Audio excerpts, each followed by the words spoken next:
Selamat malam, Bapak, Ibu, Saudara-saudari yang terkasih dalam Tuhan Yesus Kristus. Shalom. Majelis Jemaat GPIB Jatipon, Bekasi mengucapkan selamat beribadah kepada Bapak, Ibu, Saudara-saudari, umat sektor pelayanan 1 hingga sektor pelayanan 16. Meskipun saat ini pembatasan sosial berskala besar masih diberlakukan, namun hal itu tidak menjadi penghalang bagi kita untuk memuji dan memuliakan serta menyembah Tuhan melalui ibadah rumah tangga terpadu yang kita laksanakan pada malam ini, Rabu 20 Mei 2020. Ibadah rumah tangga malam ini akan dilayani oleh Diaken Stephen Pati sebagai pelayan firman. Dalam ibadah rumah tangga malam ini kita diajak untuk memahami kehendak Tuhan di dalam rumah tangga atau keluarga melalui tema kasih jalan yang lebih utama. Bapak, Ibu, saudara-saudari yang terkasih dapat mengikuti ajakan duduk atau berdiri melalui tampilan layar atau melalui tata ibadah. Marilah Bapak, Ibu yang terkasih, kita siapkan hati dan kita fokus untuk menyambut kehadiran Tuhan di tengah-tengah kita. Sebelum ibadah dimulai, kita saat teduh sejenak.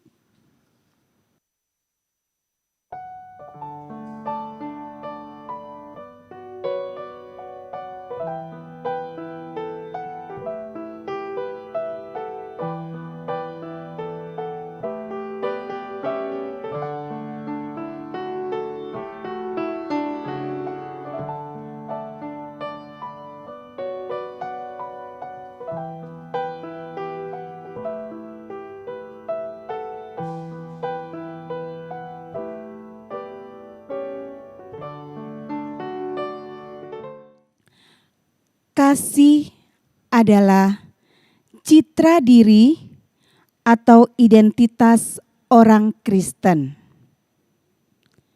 Karena kasih, Tuhan Allah menciptakan dunia ini. Karena kasih, Tuhan Allah memilih, menyertai, dan memberkati bangsa Israel. Karena kasih, Tuhan Allah menghadirkan Yesus ke dalam dunia untuk menyelamatkan manusia yang jatuh ke dalam dosa.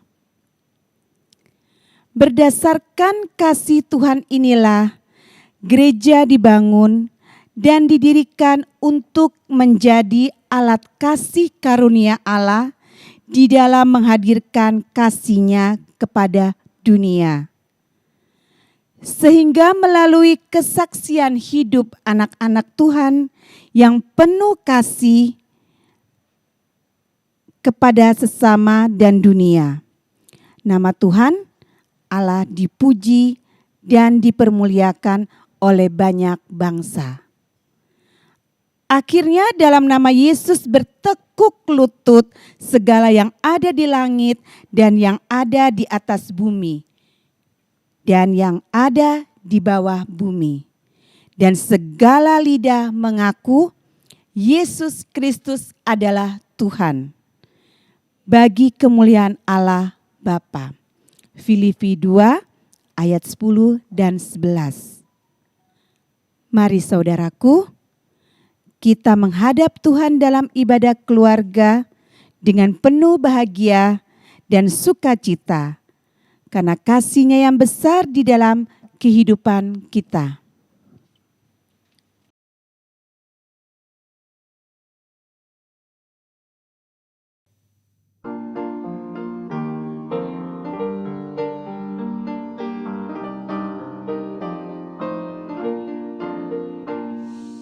Mari menghadap Allah, puji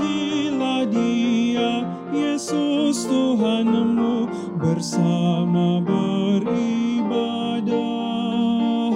Angkat suaramu, nyanyi gembira, kita semua jadi satu di dalam kasih-Nya.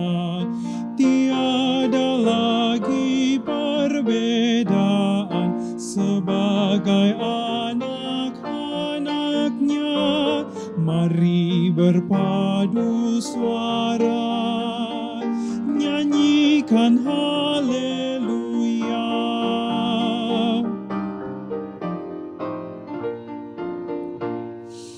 Buang dendam di hati, jangan kau bawa, jangan kau simpan, ampunilah dahulu.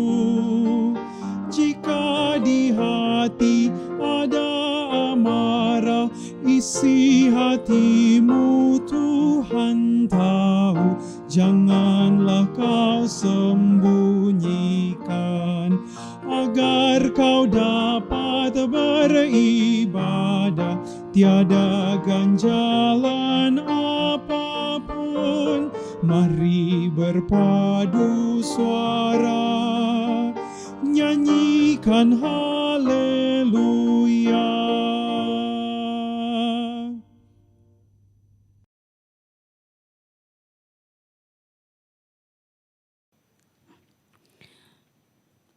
Bapa yang bertahta di dalam kerajaan surga,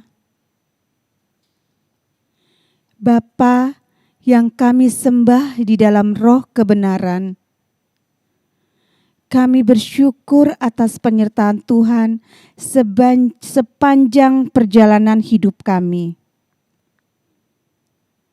Pada malam hari ini, ya Tuhan, kami dari Jemaat GPIB Jatipon, sektor pelayanan 1 sampai sektor pelayanan 16, akan beribadah dari rumah kami masing-masing. Ya Bapa, kuduskanlah tempat kami berada, dan kuduskanlah hati kami masing-masing, sehingga kami layak untuk menghampiri hadirat-Mu. Pimpinlah ibadah ini dari awal, pertengahan, hingga akhir.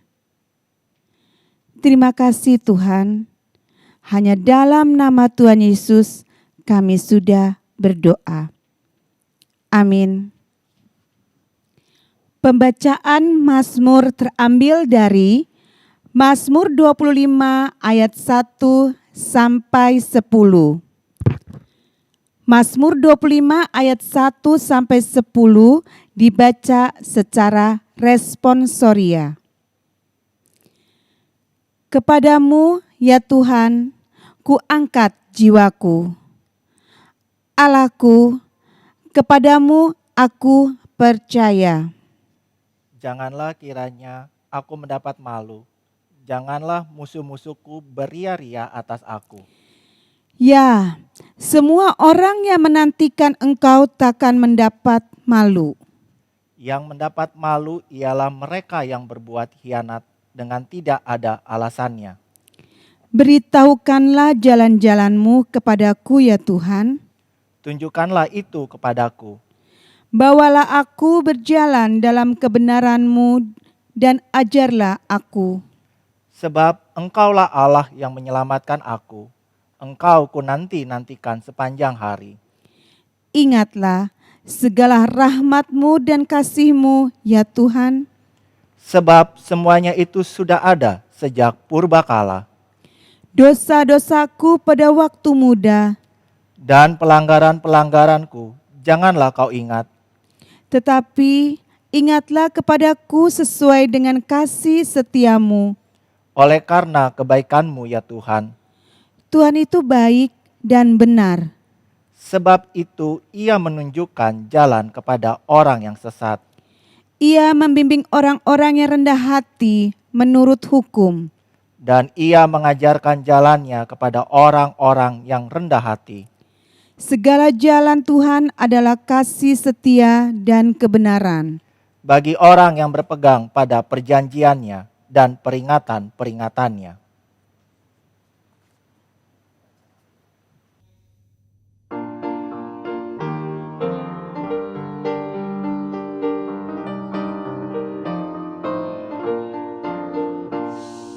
Saat kau beribadah,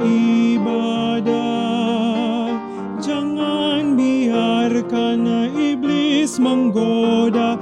Tenangkanlah dirimu, minta Roh Kudus tinggal di hati, agar kau dapat beribadah, hati terarah padanya. Firman Tuhan yang diberitakan menjadi berkat bagimu. Mari berpadu suara, nyanyikan haleluya.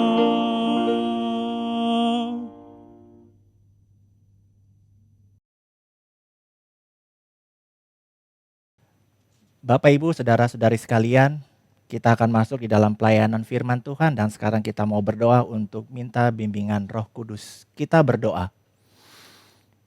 Bapa yang baik, Bapa yang kudus yang bertakhta dan bersemayam di dalam kerajaan surga, puji dan syukur, hormat dan kemuliaan, kembali kami datang dalam hadirat Tuhan pada malam hari ini di dalam ibadah rutin keluarga dari GPIB Jatipon.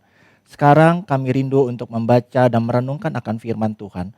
Untuk itu tutup bungkus kami, baik hamba yang menyampaikan maupun umat Tuhan yang mendengarkan dan mengikuti ibadah ini, supaya kami ada di dalam bimbingan Roh Kudus, kami dapat mengerti dan memahami firman-Mu, dan kami boleh menjadi pelaku firman yang hidup. Terima kasih Bapa, di dalam nama Tuhan kami Yesus Kristus, kami sudah berdoa dan mengucap syukur. Amin. Umat yang dikasihi Tuhan, marilah kita mendengar firman Tuhan. Haleluya.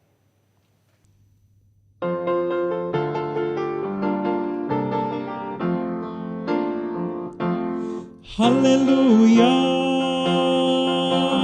haleluya, pujilah Tuhanmu selamanya. Haleluya,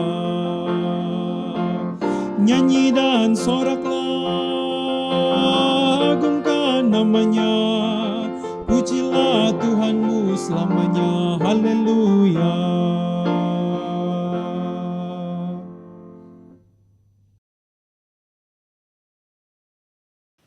Pembacaan Alkitab yang menjadi dasar pemberitaan firman Tuhan hari ini adalah 1 Korintus 13 ayat 8 sampai 13. Kasih tidak berkesudahan, nubuat akan berakhir, bahasa roh akan berhenti, pengetahuan akan lenyap, sebab pengetahuan kita tidak lengkap dan nubuat kita tidak sempurna. Tetapi jika yang sempurna tiba, maka yang tidak sempurna itu akan lenyap. Ketika aku kanak-kanak, aku berkata-kata seperti kanak-kanak. Aku merasa seperti kanak-kanak. Aku berpikir seperti kanak-kanak. Sekarang, sesudah aku menjadi dewasa, aku meninggalkan sifat kanak-kanak itu. Karena sekarang kita melihat dalam cermin suatu gambaran yang samar-samar. Tetapi nanti kita akan melihat muka dengan muka. Sekarang aku hanya mengenal dengan tidak sempurna. Tetapi nanti aku akan mengenal dengan sempurna, seperti aku sendiri dikenal. Demikianlah tinggal ketiga hal ini, yaitu iman, pengharapan, dan kasih. Dan yang paling besar di antaranya ialah kasih. Demikianlah firman Tuhan. Hendaklah firman Tuhan dengan segala kekayaannya diam di dalam hatimu dan ucaplah syukur kepada Allah.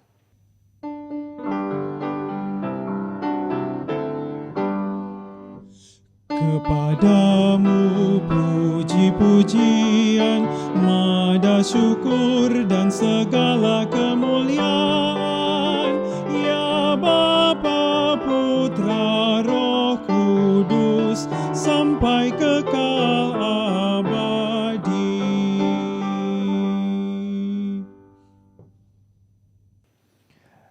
Bapak Ibu, saudara-saudari sekalian, Shalom.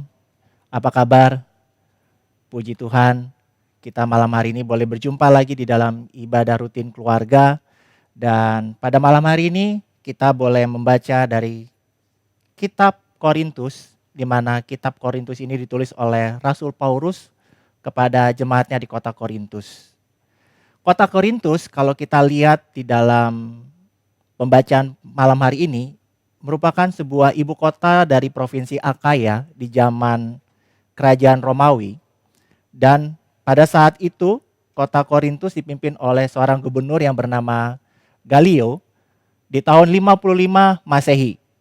Dan kota Korintus ini adalah kota pelabuhan. Di mana karena dia adalah kota pelabuhan, maka terjadilah suatu perdagangan. Dan kota ini disebut juga sebagai kota perdagangan karena letaknya yang strategis. Dia berada di tengah, berada secara strategis karena menghubungi wilayah barat, wilayah timur, utara, dan selatan. Karena dia adalah kota perdagangan, maka banyak sekali bangsa-bangsa yang tinggal di kota Korintus dan mempunyai beragam kebudayaan dan kepercayaan. Dan yang terpenting juga di kota Korintus ada suatu pemujaan yang sangat terkenal, yaitu kepada Dewi Aphrodite, yang menyebabkan orang-orang yang ada di Korintus itu menjadi amoral. Kenapa? Karena Dewi Aphrodite ini adalah Dewi cinta. Kemudian juga dikenal dengan kecantikan, dan juga Dewi kenikmatan, dan juga seksualitas. Kalau kita membaca dari kitab Kisah Para Rasul 18, ayat 1 sampai 18, kita dapat mengetahui bahwa Paulus pergi ke kota Korintus dan tinggal di sana sekitar 18 bulan. Ini ada di ayat yang ke-11. Kenapa? Karena Allah berfirman kepada Paulus di ayat yang 9, dan jadikanlah jemaat di Korintus itu sebagai jemaat Allah. Dan yang pertama kali percaya kepada Kristus yaitu Krispus. Tetapi orang-orang Yahudi yang ada di kota Korintus tetap menentang Paulus. Kemudian kita juga dapat mengetahui bahwa Paulus menulis surat kepada jemaat di kota Korintus itu waktu dia berada di Efesus. Dia menulis surat setelah dia tinggal 18 bulan di kota Korintus, akhirnya Paulus melanjutkan pelayanannya. Dan ketika dia berada di kota Efesus, dia mendapatkan kabar bahwa jemaat di kota Korintus yang adalah jemaat yang tidak kekurangan karunia dan yang diberkati oleh Allah menjadi jemaat yang sombong dan angkuh. Sehingga di kota Korintus terjadilah perpecahan. Ada jemaat yang menyebut dirinya golongan Paulus, ada yang menyebut dia adalah golongan Apolos, kemudian ada juga yang menyebut dirinya golongan Kefas, ataupun juga disebut sebagai golongan Kristus. Ini Bapak Ibu juga bisa lihat dari kitab 1 Korintus pasal 1 ayat yang ke-12. Bahkan di ayat yang ke-13 Paulus mempertanyakan, adakah Kristus terbagi-bagi? Sehingga kalau kita lihat secara keseluruhan dari kitab pertama atau surat pertama Paulus kepada jemaat di kota Korintus itu dari pasal 1 sampai pasal 16 itu dapat kita bagi di dalam beberapa tema. Pasal 1 sampai 4 itu menceritakan tentang keretakan dalam gereja. Pasal 5 sampai pasal 7 itu menceritakan tentang bagaimana kehidupan lama orang-orang Kristen yang ada di kota Korintus akhirnya mendapatkan kehidupan baru, tapi mereka kembali dalam kehidupan yang lama, yaitu persoalan seks, perkawinan, dan juga persoalan keluarga. Kenapa? Karena di sana sangat erat seperti yang sudah disampaikan tadi adalah kepercayaan Dewi Aphrodite. Ya. Kemudian di pasal 8 sampai 10 adalah bagaimana kehidupan yang berbeda antara orang Kristen dan juga yang tidak menyembah kepada Allah. Pasal 11 sampai 14 menceritakan tentang kehidupan jemaat dan ibadah yang berkenan kepada Allah. Pasal 15 itu mempunyai tema kebangkitan Kristus dan orang-orang Kristen dari kematian. Pasal yang ke-16 adalah sumbangan ke Yudea dan juga penutup surat dari Rasul Paulus. Nah, pada malam hari ini kita membaca dan merenungkan pasal yang ke-13 dari ayat yang ke-8 sampai ayat yang ke-13. Pasal 13 ini berada dalam rentangan pasal 11 sampai 14 yang bertemakan kehidupan jemaat dan ibadah yang berkenan kepada Allah. Dan kita akan menghususkannya menjadi kasih adalah jalan yang lebih utama. Mari kita telaah pasal 13. Kalau kita lihat dari ayat pertama sampai ayat yang ke-13, walaupun tadi kita membacanya dari ayat ke-8, ayat 1 sampai ayat yang ketiga itu berbicara tentang tanpa kasih segalanya sia-sia. Jadi ada perbandingan antara kasih, nubuatan, bahasa roh, pengetahuan, dan juga iman. Kalau di ayat 4 sampai ayat 7 itu bagaimana kasih itu bekerja. Bagaimana kebaikan dari kasih atau arti kasih itu sendiri. Ayat 8 sampai ayat 13 itu lebih menitik beratkan kepada keunggulan kasih. Dan kalau kita perhatikan kehidupan kita saat ini, yaitu kita tinggal di Jabodetabek, Jakarta, Bogor, Depok, Tangerang, dan Bekasi, atau ibu kota kita adalah Jakarta, itu sangat mirip dengan kehidupan atau keberadaan kota Korintus secara demografis.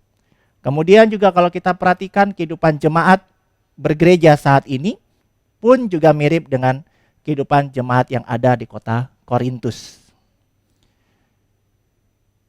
Dari kondisi ini kita bisa dapat mengambil garis besar bahwa kehidupan orang Kristen itu terbagi menjadi dua bagian besar. Yang pertama, Kristen dengan kasih pamrih atau yang mengharapkan imbalan.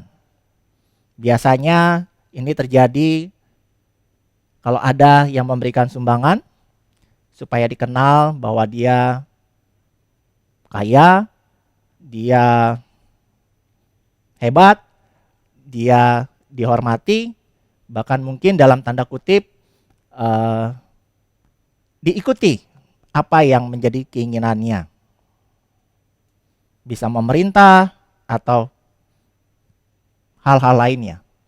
Dan ini mungkin bisa Bapak Ibu boleh buka Alkitabnya yang dipegang dari Matius pasalnya yang ke-7 ayat ke-22.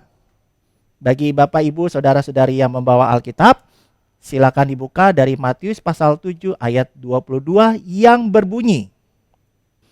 Pada hari terakhir, banyak orang akan berseru kepadaku, Tuhan, Tuhan, bukankah kami bernubuat demi nama-Mu dan mengusir setan demi nama-Mu dan mengadakan banyak mujizat demi nama-Mu juga? Ya, jadi di dalam kitab Matius pasal 7 ayat 22, ketika Tuhan Yesus ada bersama-sama dengan kita di muka bumi ini, Tuhan Yesus sudah menyampaikan bahwa akan ada kehidupan orang-orang Kristen yang menyebut-nyebut nama Tuhan, yang mengatasnamakan segala sesuatu dengan nama Tuhan, tetapi dirinya pun ikut menonjol. Padahal di dalam kehidupan kita sebagai orang Kristen, Hanya Tuhanlah yang harus kita junjung tinggi dan kita hormati. Itu bagian yang pertama. Bagian yang kedua, ada kehidupan orang Kristen dengan kasih tanpa pamrih. Seperti yang dilakukan oleh Rasul Paulus. Kita mengetahui bahwa Paulus dulunya bernama Saulus. Dia begitu taat kepada hukum Taurat dan juga agama Yahudi. Dia mengejar-ngejar semua orang yang percaya kepada Yesus, bahkan memenjarakan, bahkan juga membunuhnya. Tapi Tuhan mempunyai rencana yang lain. Tuhan memanggil Saulus, dan ketika Saulus dipanggil oleh Tuhan, dia bertobat. Dia berubah 180 derajat. Namanya pun berubah menjadi Paulus. Dan Paulus, kalau kita ketahui, dia adalah orang yang sangat pintar. Apakah dia dari golongan mampu? Ya, dari golongan mampu. Tetapi di sini ketika Paulus bertobat, Paulus berubah. Sangat-sangat berubah dari kehidupannya yang dahulu. Bahkan kalau Bapak Ibu perhatikan, di setiap surat yang Paulus tulis kepada jemaat di kota-kota seperti kota Roma, pasal pertama ayat 1, dikatakan bahwa dari Paulus, hamba Kristus Yesus yang dipanggil menjadi rasul dan dikuduskan untuk memberitakan Injil Allah. Kalau kita lihat lagi di kitab 1 Korintus pasal 1 ayat 1a dan kitab 2 Korintus pasal 1 ayat 1a itu mempunyai tulisan yang sama yang berbunyi, dari Paulus yang oleh kehendak Allah dipanggil menjadi rasul, Kristus Yesus. Bahkan di kitab Galatia, Efesus, Filipi, Kolose, dan seterusnya, semuanya tercermin dari tadi ayat 22, sekarang kita akan baca ayat 21. Matius pasal 21, saya ulangi, Matius pasal 7 ayat 21.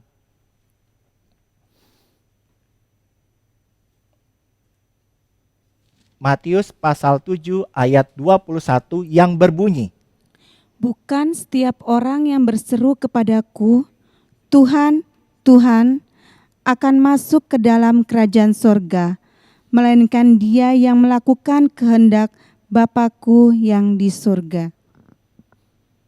ya. Tambahan cerita sebagai studi banding dari cerita tentang Paulus dan juga apa yang ada di dalam kitab Injil Matius pasal 21, ada kehidupan seorang laki-laki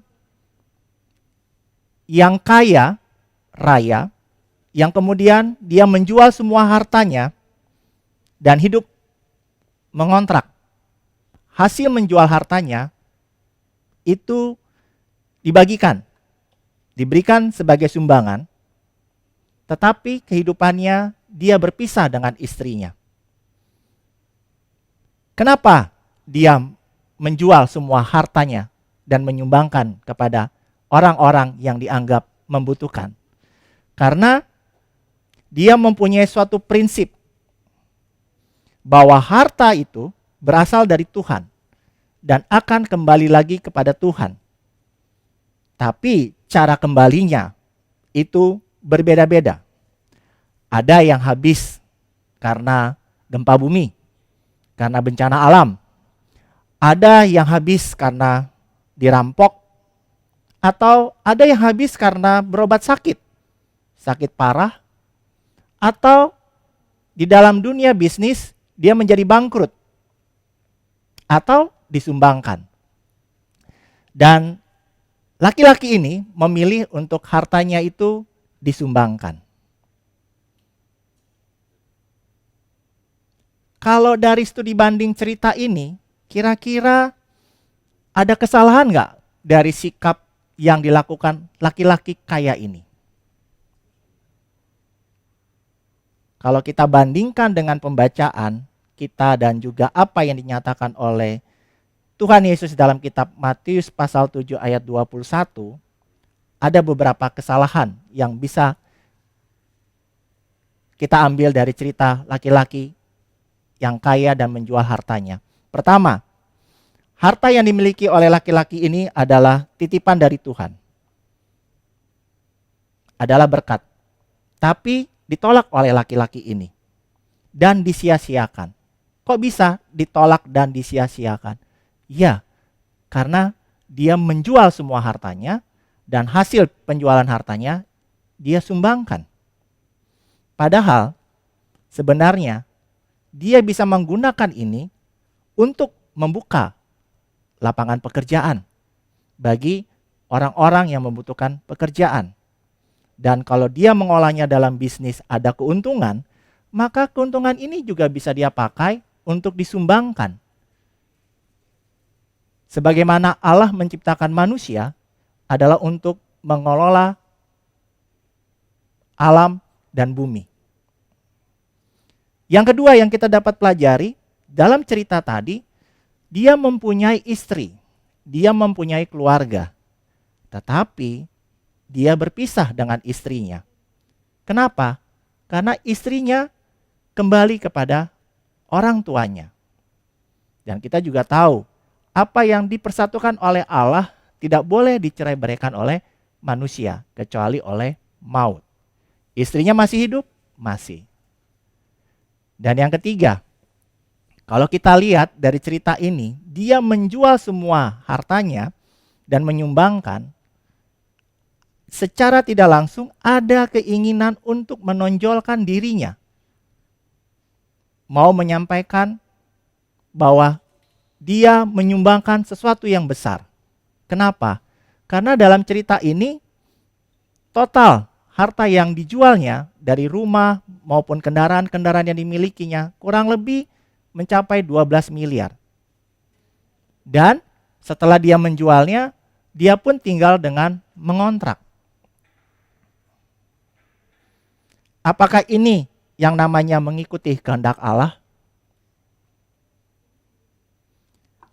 Dalam pembacaan kita di ayat 13 ada 3 elemen dasar kekristenan, yaitu iman, pengharapan, dan kasih. Bapak Ibu silakan membuka Alkitabnya dari kitab Ibrani pasal 11 ayat yang pertama.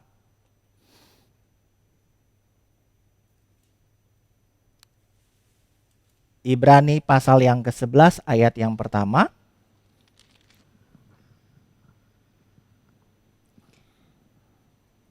Iman adalah dasar dari segala sesuatu yang kita harapkan dan bukti dari segala sesuatu yang tidak kita lihat. Ya, 3 elemen dasar yang kita baca di ayat 13 yaitu iman, pengharapan, dan kasih.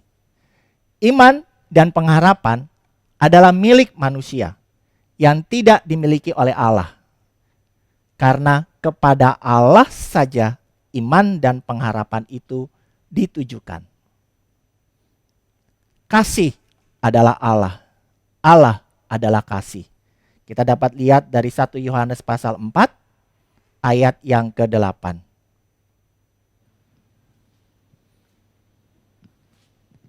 1 Yohanes pasal 4 ayat yang ke-8. Barang siapa tidak mengasihi, ia tidak mengenal Allah, sebab Allah adalah kasih.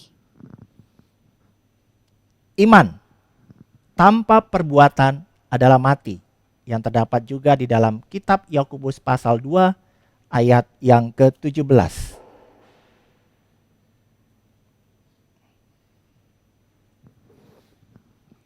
Demikian juga halnya dengan iman. Jika iman itu tidak disertai perbuatan, maka iman itu pada hakikatnya adalah mati. Perbuatan itu merupakan kata kerja, berarti melakukan, dan harus ada tindakan nyata. Itu identik dengan kasih. Ayat 13c dari pembacaan kita mengatakan, dan yang paling besar di antaranya adalah kasih. Kasih adalah citra dari kekristenan. Kristen adalah murid-murid atau kumpulan orang yang menerima Yesus sebagai Tuhan dan Juru Selamat. Dan di Antiochialah pertama kali disebut Kristen. Itu terdapat di Kisah Para Rasul 11 ayat yang ke-26. Kristen itu harus hidup meneladani Kristus. Barulah bisa disebut Kristen. Jadi tidak akan ada iman dan pengharapan kalau tidak ada perbuatan nyata, yaitu kasih dan mengasihi. Setiap persoalan dan tantangan dapat diselesaikan dengan dilandasi oleh kasih, karena kasih dapat menutupi banyak dosa. 1 Petrus pasal yang keempat ayat yang ke-8. Sebagai penutup pada malam hari ini, mari kita meneladani dan melakukan kasih dalam kehidupan ini. Yang pertama, gereja harus mencerminkan kasih Allah dalam hidup persekutuan sesuai dengan karunia yang dimiliki. Jangan sombong atau iri hati atau sirik karena akan menyebabkan perpecahan. Yang kedua, kita sebagai orang Kristen harus menjadi berkat bagi masa depan gereja dan masyarakat di sekitar kita berada. Dimulai dari diri kita kepada Allah, kepada keluarga kita, kepada saudara seiman, dan dimanapun kita berada. Kasihilah Tuhan Allahmu dengan segenap hatimu, dan dengan segenap jiwamu, dan dengan segenap akal budimu. Dan kasihilah sesamamu manusia seperti dirimu sendiri. Sudahkah kita sebagai anak-anak Allah menjadikan kasih sebagai jalan hidup yang utama? Tuhan Yesus memberkati. Amin.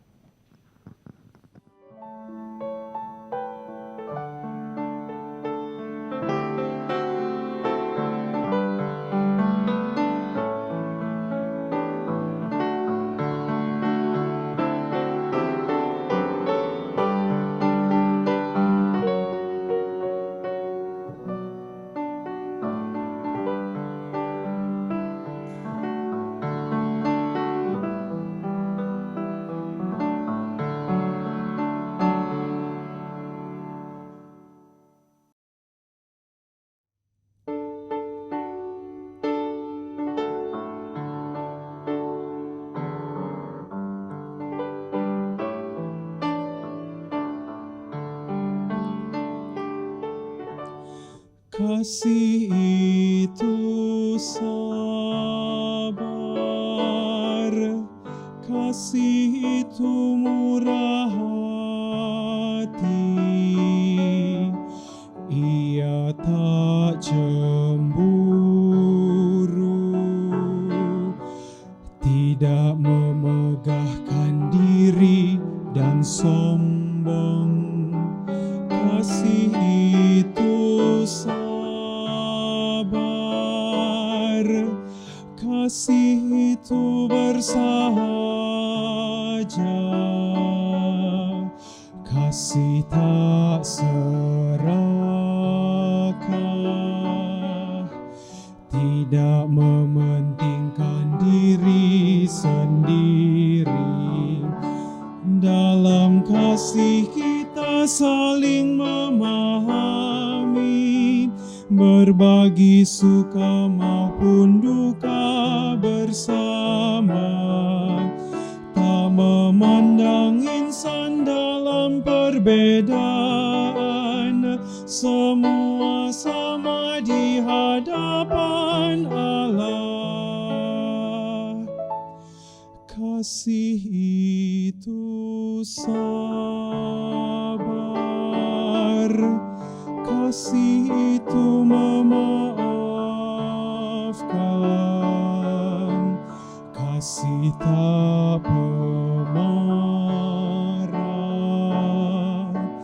tak menyimpan kesalahan sesama. Kasih itu sabar, kasih itu tulus hati, kasih selalu bawa, sukacita serta damai sejahtera. Dalam kasih kita saling memahami, berbagi suka maupun duka bersama. Tak memandang insan dalam perbedaan, semua sama di hadapan Allah.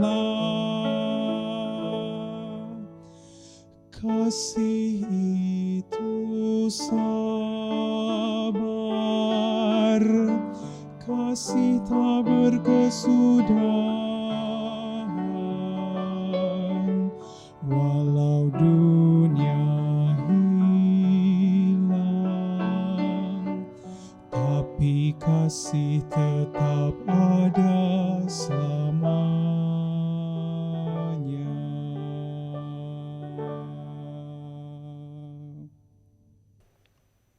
Bapak Ibu, mari kita satu di dalam doa syafaat. Bapa yang baik, Bapa yang kudus, yang bertakhta dan bersemayam di dalam kerajaan surga, puji dan syukur, hormat dan kemuliaan hanya bagi nama Tuhan. Terima kasih Bapa, karena malam hari ini kami boleh melakukan ibadah rutin keluarga secara online, di mana kami boleh membaca dan merenungkan akan firman Tuhan. Bahkan kami juga boleh memuji dan memuliakan nama Tuhan, di mana pada malam hari ini kami boleh diingatkan kembali melalui firman Tuhan tentang kasih sebagai jalan yang utama. Ajarlah kami ya Bapa untuk boleh mengasihi, ajarlah kami juga untuk boleh menjadi pelaku firman yang hidup.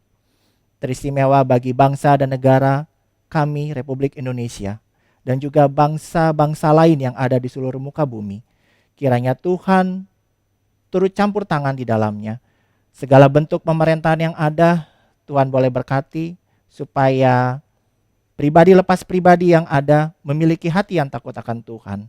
Teristimewa Bapak Presiden Joko Widodo beserta wakil dan para menteri dan stafnya, sampai kepada jajaran yang ada di sekitar kami, RT, RW, dan security. Kiranya Tuhan boleh turut campur tangan di dalamnya, supaya mereka boleh menjalankan tugas dan tanggung jawab dengan takut akan Tuhan.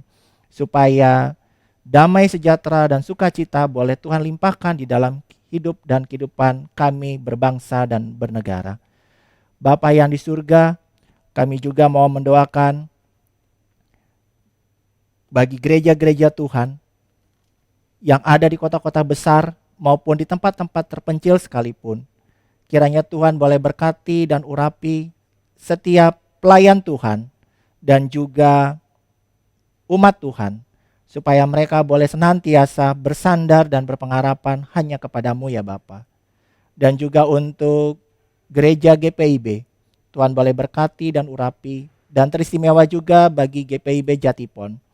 Kiranya Tuhan boleh berkati dan urapi para pendeta jemaat, KMJ, para presbiter, dan setiap unit-unit misionaris yang ada, supaya mereka semua boleh mempunyai kesehatian di dalam melakukan pelayanannya, dan nama Tuhan boleh diberkati. Dan teristimewa juga bagi tim multimedia yang juga boleh membuat ibadah online keluarga ini bisa terlaksana hanya karena kebaikan, hanya karena kasih anugerah Tuhan. Kiranya Tuhan juga boleh memberkati mereka, supaya di dalam hidup dan kehidupan mereka boleh senantiasa bersandar dan berpengharapan hanya kepada Engkau ya Bapa. Bapa yang baik, Bapa yang kudus, pada saat ini pun kami sedang mengalami yang namanya pandemik COVID-19. Kiranya Tuhan boleh menguatkan setiap anak-anak Tuhan. Kiranya Tuhan boleh memberikan jalan keluar yang terbaik. Dan bila mana Tuhan berkenan, biarlah pandemi COVID-19 ini boleh berlalu dan kami boleh kembali melakukan aktivitas kami sebagaimana yang seharusnya kami lakukan. Banyak teristimewa di bangsa Indonesia ini yang sudah mulai kehilangan pekerjaan. dan juga penghasilan. Bahkan ada juga yang menderita sakit. Kiranya Tuhan boleh turut campur tangan di dalamnya. Dan Tuhan boleh berkenan menyembuhkan mereka yang sakit. Baik yang karena COVID-19 ataupun karena sakit-sakit lainnya.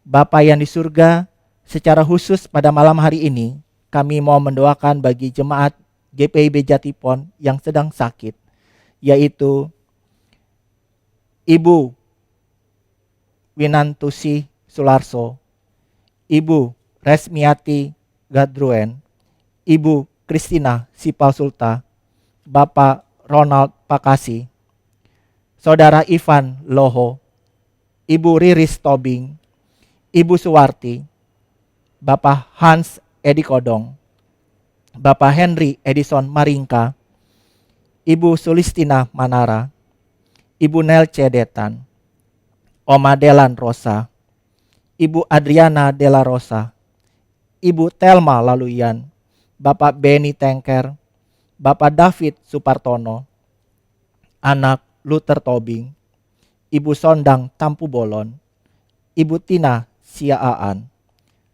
yang ada di Rumah Sakit Polri, Bapak Thomas Da Costa yang juga berada di Rumah Sakit Umum Sidoarjo, Ibu Kartina Lase, Ibu Ida Sumarni Rora, Bapak Bujang Heng, Bapak Yonatan Ongirawalu, Saudari Hermin, Bapak Noke Persulesi, Ibu Min Persulesi, Ibu Jenny Sarah Marbai, Penatua Konstanitus Damanain, Bapak Alex Tendean, Ibu Murti Sianipar, Oma Nanlohi, Ibu Popi Pati Asina, dan juga Oma Emma Pati Pelohi. Kiranya Tuhan boleh jamah mereka, Tuhan boleh berkati makanan, minuman, perawatan, obat-obatan, supaya mereka boleh tetap bersandar dan berpengharapan hanya kepadamu ya Bapa. Dan atas kasih karunia Tuhan mereka boleh disembuhkan sesuai dengan pengharapan mereka menurut kehendak dan rencanamu. Dan biarlah ketika mereka sembuh mereka boleh memuji-muji dan memuliakan nama Tuhan. Terima kasih Bapa. Kami juga mau mendoakan bagi keluarga yang berduka. Tuhan boleh berikan kekuatan dan penghiburan bagi keluarga Zulkarnain Bawango dari sektor 11 dan juga keluarga Perlindungan Situmorang dari sektor 15. Supaya mereka yakin dan percaya dengan iman percaya mereka dan dengan kasih mereka selalu bersandar dan berpengharapan bahwa pertolongan hanya datang daripada Tuhan. Bapa yang di surga, kami serahkan juga untuk masa depan anak-anak kami, generasi tiang-tiang gereja yang masih di bangku sekolah, di bangku kuliah, ataupun yang ada di dunia pekerjaan, maupun yang sedang mencari pasangan hidup. Kiranya Tuhan boleh temani mereka, Tuhan boleh ada di dalam hidup dan kehidupan mereka pribadi lepas pribadi, supaya mereka boleh senantiasa menganggap Tuhan sebagai Tuhan dan juga sahabat yang terbaik, supaya mereka senantiasa mendapatkan kasih, mendapatkan perlindungan, dan apa yang mereka kehendaki, apa yang mereka cita-citakan dapat dicapai menurut kehendak dan rencanamu, sehingga nama Tuhan boleh dipermuliakan, tidak dipermalukan. Kami serahkan juga bagi bangsa-bangsa yang dilanda peperangan, kemiskinan, kelaparan, bencana alam. Kiranya Tuhan boleh jamah pribadi lepas pribadi bagi setiap anak-anak Tuhan yang rindu akan pertolongan dan kasih karunia Tuhan. Terima kasih Bapa atas segala sesuatunya. Inilah doa dan permohonan kami. Kami serahkan semuanya hanya ke dalam tangan pengasihan Tuhan. Dan doa ini hanya kami alaskan, kami panjatkan hanya di dalam nama Tuhan kami Yesus Kristus yang telah mengajarkan kami berdoa. Bapa kami yang di surga, dikuduskanlah namamu, datanglah kerajaanmu, jadilah kehendak-Mu di bumi seperti di surga.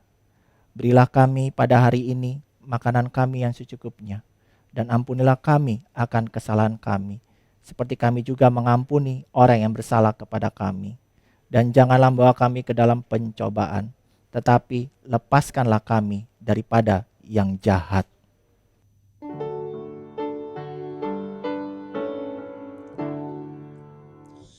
Karena Engkaulah yang empunya kerajaan dan kuasa dan kemuliaan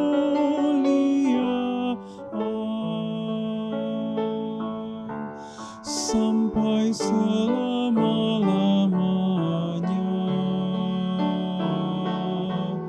Amin.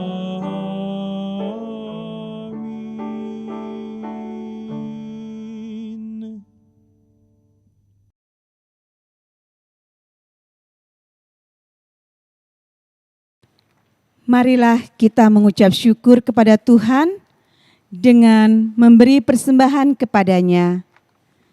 Dengarlah nats Alkitab dari 2 Korintus 8 ayat 12 dan 13. Sebab jika kamu rela untuk memberi, maka pemberianmu akan diterima. Kalau pemberianmu itu berdasarkan apa yang ada padamu, bukan berdasarkan apa yang tidak ada padamu. Sebab kamu dibebani bukanlah supaya orang-orang lain mendapat keringanan, tetapi supaya ada keseimbangan. Tuhan memberkati kehidupan saudara dan persembahan saudara.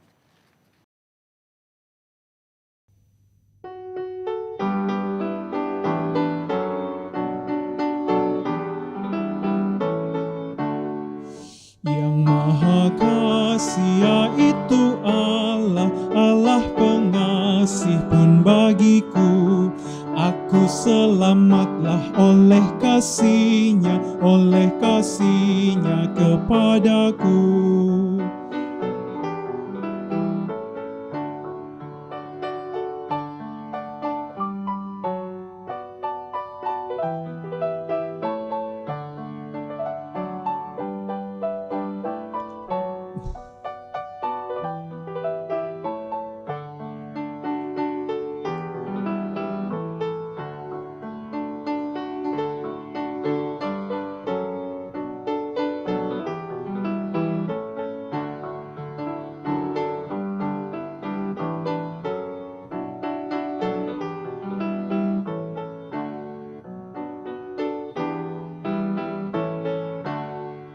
Engkau ku puji kasih abadi, Engkau ku puji selamanya.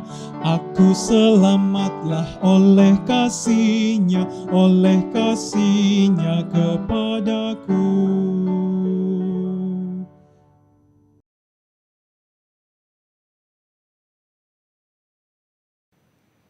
Bapa yang pengasih, Maha Penyayang, Tuhan sumber segala berkat, Tuhan yang mencukupkan segala kebutuhan kami. Kami sudah memberikan persembahan sebagian kecil dari berkat yang sudah Engkau berikan kepada kami. Berkatilah ya Tuhan, agar dapat digunakan untuk pelayanan dan pekerjaan Tuhan di gereja kami. Terima kasih Tuhan, terimalah persembahan ini. Dalam nama Tuhan Yesus kami sudah berdoa. Amin.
Bapak, Ibu, saudara-saudari sekalian yang dikasihi oleh Allah, pergilah, peliharalah kasih Allah dan kasih persaudaraan di dalam hatimu, sehingga hidupmu terus memancarkan kasih Tuhan.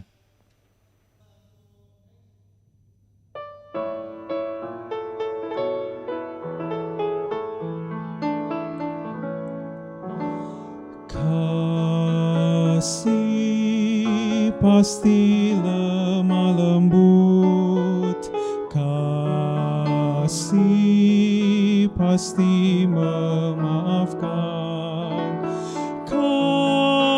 kasih pasti murah hati, kasih-Mu Tuhan.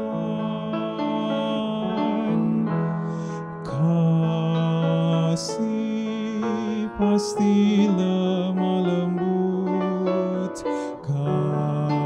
kasih pasti memaafkan, kasih pasti murah hati, kasih-Mu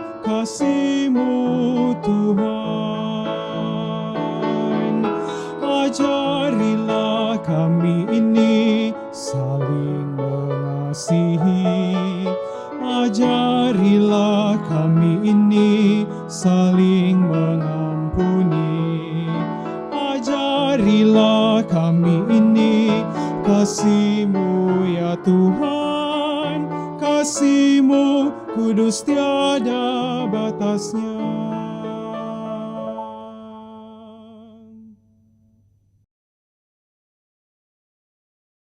Umat Tuhan, arahkanlah hati dan pikiranmu kepada Tuhan, serta terimalah berkat-Nya.